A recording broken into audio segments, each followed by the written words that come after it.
Hi guys, welcome to Kadimani kitchen. और thumbnail देखकर आपने तो समझ ही लिया होगा कि आज मैं आपके साथ कौन सी रेसिपी शेयर करने जा रही हूँ। ये बिहार की फेमस बाटी चोखे की रेसिपी है और आप इसे देख भी सकते हैं कि बिल्कुल लुक वैसा ही है जैसा बाटी चोखा लगता है। और सबसे अच्छी बात तो ये है कि ये बाटी बनती है अंगीठी पे, और मैं इसे अंगीठी पे नहीं बना रही हूँ, प्रेशर कुकर में बना रही हूँ। टेस्ट बिल्कुल वैसा ही आएगा। आप इसे ट्राई भी करके देख सकते हैं। तो आप करना भी चाहेंगे इसे ट्राई तो देखिए, मैंने इसे प्रेशर कुकर में इस तरह से बनाया है। इसे आप तोड़ कर भी देख सकते हैं ये कितना क्रंची बना है। तो इस बाटी की रेसिपी को आप देख लीजिए और मेरे साथ अगर बनाना चाहते हैं तो इसे स्टार्ट कर दीजिए बनाना। तो चलिए बनाते हैं। यहाँ पर देखिए, सबसे पहले ये चोखे की रेसिपी मैं तैयार कर रही हूँ। तो यहाँ पे एक गोल बैगन मैंने एकदम फ्रेश लिया है, इसमें कीड़े नहीं लगे हुए हैं। इस तरह का बैगन मैंने यहाँ पे यूज किया है। आप चाहे तो लंबे वाले बैगन भी यूज कर सकते हैं। साथ ही यहाँ पे देखिए, मैंने 3 मीडियम साइज़ के टमाटर को लिया है और 4 ये मीडियम साइज़ के प्याज हैं। इसमें 5 से 6 मिर्च है, ये लहसुन की कलियाँ हैं और 1 इंच अदरक का टुकड़ा। तो ये सारे सामान हैं जिससे हमें चोखा बनाना है। तो सबसे पहले मैं इनको ऐसे बैगन को पहले ऐसे कट कर लूँगी। कट करने से एक फ़ायदा ये भी होता है कि इसमें जो गैस होती है वो निकल जाती है पकते समय, और दूसरी बात इससे हमें ये पता चल जाता है कि बैगन अंदर से बिल्कुल अच्छा है। तो मैं देखिए इसमें मिर्चे को लगा देती हूँ, जिससे मिर्चा भी अच्छी तरह से भून जाएगा इसके साथ। तो इस तरह से मिर्चे को मैं लगा रही हूँ। आप चाहे तो इसमें लहसुन को भी लगा सकते हैं। तो ऐसे देखिए मैंने लगा दिया है और अब मैं इसे तेल से इसकी कोटिंग करूँगी। सबसे पहले ऊपर के हेड को करूँगी मैं, फिर उसके बाद चारों तरफ इसमें इस तरह से तेल को लगा दूँगी। तेल मैंने यहाँ पे सरसों का तेल यूज किया है। और इसी तरह मैं टमाटर पे भी यही काम करूँगी। इससे ये होता है कि ये अच्छे से छिलके को छोड़ देते हैं और बहुत जल्दी पकते हैं। क्योंकि मैं इसे गैस पे पका रही हूँ तो समय नहीं लगेगा, बहुत जल्दी पकता है ये। तो चलिए अब मैं इसे गैस पर रख देती हूँ। सबसे पहले बैगन को भूनते समय आपको ध्यान रखना है कि जो इसका ऊपर का हेड है उसको हम बर्नल पे रखेंगे, जिससे ये 5 मिनट में पक के तैयार हो जाएगा। तो ये देखिए मैंने बगल में टमाटर को भी रख दिया है, फिर भी इस तरह से मैं रख दे रही हूँ। आप पहले बैगन को भून लीजिएगा, उसके बाद टमाटर को करिएगा। मैंने साइड में रख दिया है। तो देखिए ये 2 ही मिनट में ये बैगन इस तरह से इसमें रिंग पड़ गया, यानी ये पक चुका है। मैंने मिर्ची को निकाल दिया और अब मैं आपको दिखा रही हूँ कि ये आधा हो चुका है। ये देखिए सर की तरफ जो इसका हेड है वो बिल्कुल अच्छी तरह से पक गया है। अब नीचे के पोर्शन को भी मैं फ्लेम को थोड़ा सा हाई करके पका लूँगी। 2 मिनट में ये भी पक के तैयार हो जाएगा। तो यहाँ पे आप देख लीजिए बैगन पक के तैयार हो चुका है। तो बैगन को हटा देते हैं और अब मैं टमाटर को रख देती हूँ। और अब एक चीज़, आलू तो रह ही गया, आलू को भी मैं बताती हूँ इससे क्या करना है। तो देखिए मैंने आलू को छील कर बॉयल कर लिया था इस तरह से, आप देख भी रहे हैं। इससे मीडियम साइज़ के ये 4 आलू हैं और इनको भी मैं इसी तरह गैस पे जाली पर रख दूँगी, जिससे ये बिल्कुल क्रंची हो जाएंगे। तो चलिए जब तक टमाटर भुन रहा है, हम ये प्याज, लहसुन, अदरक, मिर्च इन सबको चॉपर में चॉप कर लेते हैं। आप चाहे तो बारीक काट सकते हैं, और चॉपर हो तो इसका यूज बहुत अच्छा है करना, आपका मेहनत थोड़ा कम हो जाता है। तो देखिए मैं सभी चीज़ों को इसमें डाल रही हूँ और इसे बारीक चॉप कर लूँगी। तो यहाँ पे मैं मिर्चे को ऐड कर रही हूँ। 3 मिर्चा मैंने लिया था, इसके बाद भी मैं 2 मिर्चा और यहाँ पे ऐड कर रही हूँ, क्योंकि थोड़ा तीखा रहेगा तो भी अच्छा लगेगा, चाहे हमारा बाटी हो चाहे चोखा हो।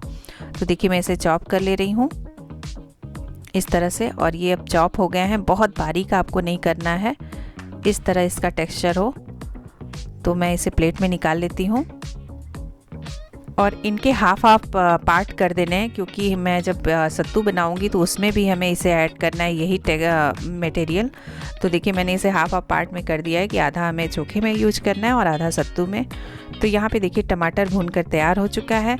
अब जो आलू मैंने बॉयल किया था, देखिए मैं भी उसको इसमें रखूँगी, और आपको बिल्कुल अंगीठी वाला स्वाद इस आलू में आएगा। और आपको लगेगा ही नहीं कि इस आलू को मैंने प्रेशर कुकर में बॉयल करके गैस पे भुना है। तो आप देख भी सकते हैं, इसको मैंने कुछ ज़्यादा ही भून दिया है। तो आप चाहे तो कम भी भून सकते हैं, पर इसका स्वाद बहुत अच्छा आता है इस तरह से। तो यहाँ पे ये सारे चोखे के इंग्रेडिएंट्स तैयार हो गए हैं। अब इनके छिलके को हम निकाल लेते हैं। ठंडा होते ही आप इनके छिलके को निकाल लीजिएगा। और ये आलू मैं आपको दिखा रही हूँ, ये हमें लगता है कुछ ज़्यादा ही क्रंची हो गए हैं क्या, तो कोई बात नहीं, ये टेस्ट तो देंगे ही।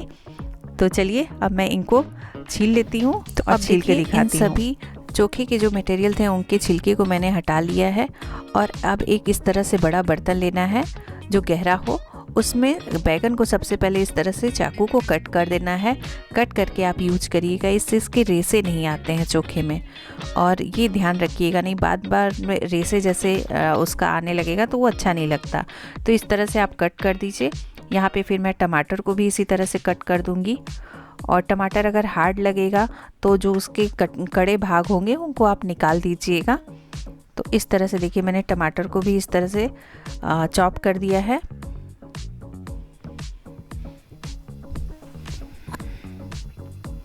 यहाँ पे ये टमाटर भी हो गया। और अब मैं आलू को इस तरह से मैश कर रही हूँ। आप आलू को देख भी सकते हैं ये कितना हार्ड लग रहा है, बिल्कुल जैसे अंगीठी पे हम लोग भूनते हैं वैसा आलू हो गया है ये। तो इस तरह से आलू को मैश कर देते हैं। अब ये मैशर से मैं इसे मिक्स करूँगी अच्छी तरह से। तो यहाँ ये मिक्स हो गया। अब मैंने प्याज, अदरक, लहसुन, मिर्ची का जो पेस्ट बनाया था, जो चॉपर से चॉप किया था, उसको मैं ऐड कर रही हूँ। साथ ही अब मैं यहाँ पे 2 चम्मच नींबू का रस ऐड कर रही हूँ। और ये हरी धनिया की पत्ती। और इसके साथ अब मैं यहाँ पे स्वाद अनुसार नमक इसको ऐड कर रही हूँ। और जब ये ऐड हो जाए तो मैं यहाँ पर अब तेल को ऐड करूँगी। तेल यहाँ पे सरसों का ही आपको ऐड करना है। तो ये मैंने 4 टेबल स्पून ऐड किया है। तेल की क्वांटिटी थोड़ी ज़्यादा होती है, तभी एक जो चोखे में एक स्मेल होती है बहुत अच्छी सी वो आती है। तो देखिए यहाँ पे ये चोखा बन के तैयार हो चुका है, बिल्कुल परफेक्ट बन गया है ये। इसकी खुशबू बहुत अच्छी आ रही है। तो चलिए अब हम सत्तू को भी बना लेते हैं। तो यहाँ पे 200 ग्राम मैंने सत्तू लिया है, कटोरी से मेजर करके 2 कटोरी लिया है मैंने।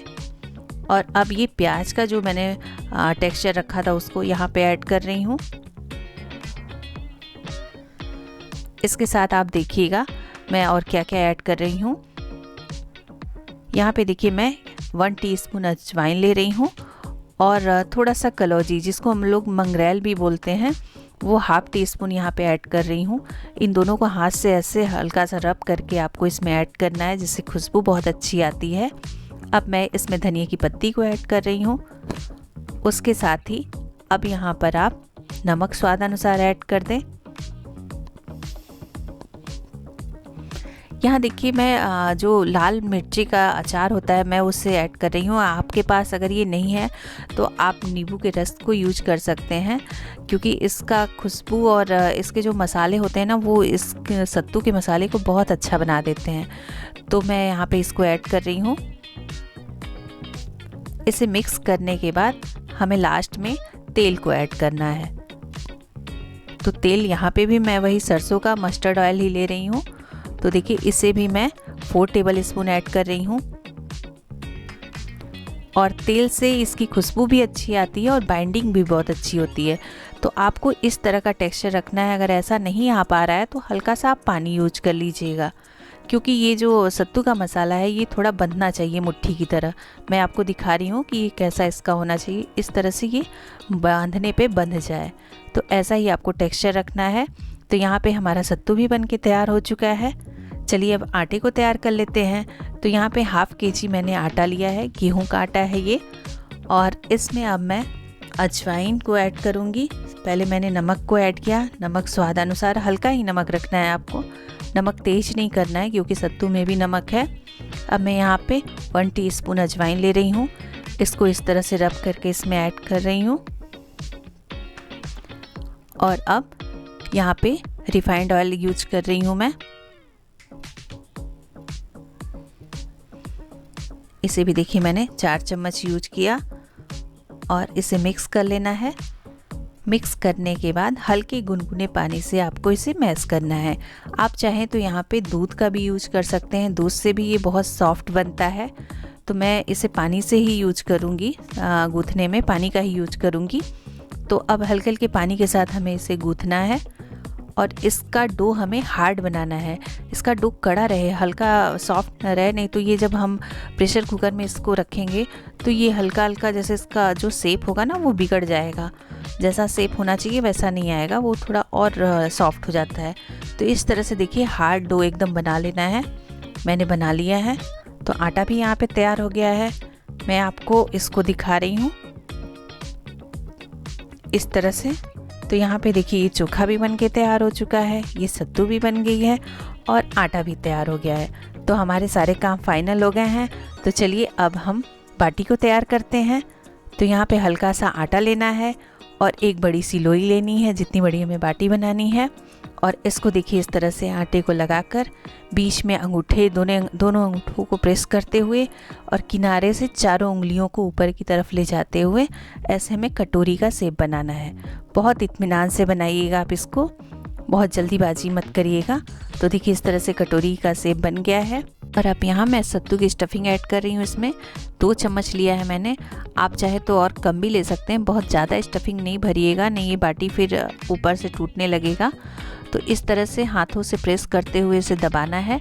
फिर किनारों को इस तरह उंगलियों के बीच में लेकर घुमाते हुए ऊपर की तरफ ले आना है। तो देखिए धीरे धीरे ये ऊपर की तरफ आ रहा है। मसालों को फिर से आप दबाकर नीचे कर दीजिए और इस तरह से अंगूठे और पहली वाली उंगली से आपको दबाते हुए ऊपर ले आना है और जो एक्स्ट्रा पार्ट है उनको निकाल दीजिए। निकालने के बाद हल्का सा इनको शेप दे दीजिए जैसे बाटी का शेप होता है। तो ये देखिए परफेक्ट बाटी बनके तैयार हो चुकी है। तो प्रेशर कुकर में एक बार में जितनी बाटियां आएंगी उतनी बाटियां मैंने बना ली हैं। 6 बाटियां मैंने बना ली हैं, मैं आपको दिखा रही हूँ। और चलिए अब प्रेशर कुकर में हल्का सा तेल लगाकर उस पर ग्रीसिंग कर लेना है हमें और इन बाटियों को रख देना है। फ्लेम को मीडियम ही रखना है, हाई भी नहीं करना है और लो भी नहीं करना है। और जो कुकर का ढक्कन है उसमें से रबड़ को और सीटी को निकाल देना है। देखिए इस तरह से। अब मैं कुकर को बंद कर देती हूँ। 5 मिनट बाद मैं दिखाती हूँ आपको। तो देखिए ये लगभग 6 से 7 मिनट बाद मैं आपको दिखा रही हूँ। ये इस तरह से पक चुके हैं, मैंने इसे टर्न भी कर लिया है। फिर से मैं रख दे रही हूँ 5-6 मिनट के बाद। तो इस तरह ये धीरे धीरे देखिए पकने लगते हैं और इतना पकने में लगभग ये 20 मिनट हो चुका है और आधे घंटे में हमारी बाटी पूरी अच्छी तरह से तैयार हो जाएगी। आपको इसमें घुमाना है बार बार इसको। तो यहाँ पे देखिए फाइनली बाटी बनके तैयार हो चुकी है। इसमें इस तरह की दरारें भी आ गई हैं, मैं आपको दिखा रही हूँ। और जब ये दरारें आ जाएं तो समझ जाइएगा कि बाटी बिल्कुल अच्छी तरह से पक चुकी है। तो यहाँ अब मैं गैस के फ्लेम को बंद कर दे रही हूँ और इसे गैस से बाहर निकाल कर, प्रेशर कुकर से बाहर निकाल कर इसे थोड़ा सा घी लगा ले रही हूँ। आप चाहें तो इस देसी घी को नहीं भी लगा सकते हैं अगर आप पसंद नहीं करते देसी घी को। तो अब तो ये बाटी चोखा खाने के लिए तैयार हो चुका है। तो आप इसे तभी खाएंगे जब आप अपने घर में इसे फटाफट बनाएंगे। आपको मेरी ये रेसिपी कैसी लगी मुझे कमेंट ज़रूर करिएगा। और आपने मेरे चैनल को अभी तक देखा उसके लिए बहुत बहुत बहुत थैंक यू।